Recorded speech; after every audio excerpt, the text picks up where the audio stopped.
Hey everyone, I'm Katie from Addicted to DIY, and today I am so excited to be sharing with you the newest tool that I've added to my workshop.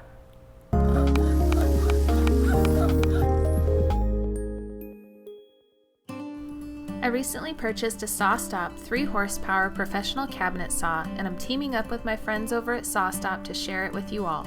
I've been wanting to add this table saw to my workshop for a long time.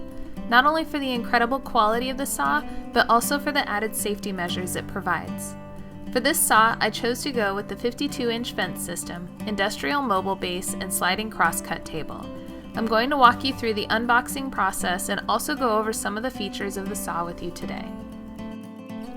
All of the boxes come stacked together on a pallet, so we first got started with unpacking them all and setting them aside. I then started unpackaging the box containing the table saw. The instructions included with the saw are very thorough, but also very easy to follow.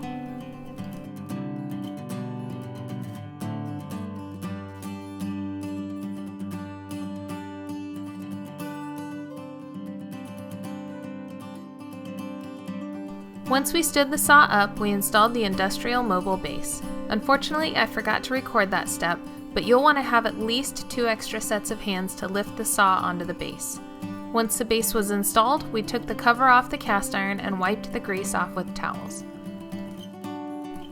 The next day, I finished assembly. I started by installing the dust port, then moved on to installing the motor cover. My husband was at work, so I enlisted the help of my oldest son to help me install the cast iron extension wings.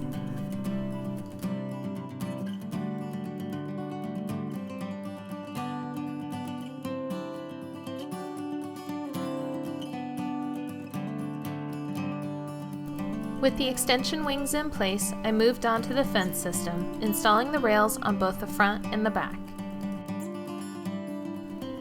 Once the rails were installed, I added the extension table and the front tube.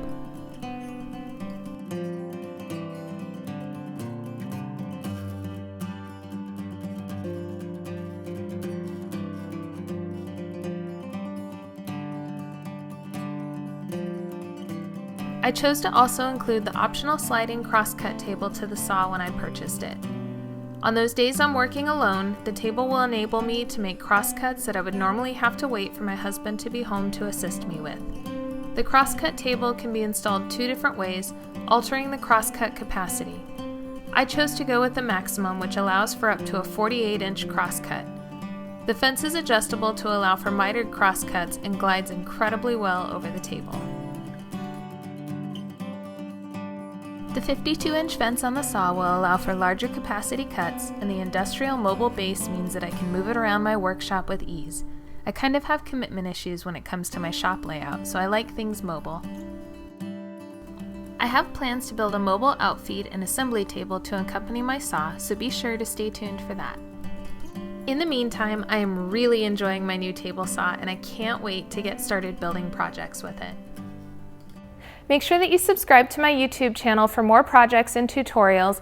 Also, hit the bell icon below so that you'll be alerted every time I publish a new video. I've queued up a few other videos that I think you might enjoy as well. Thanks so much for watching.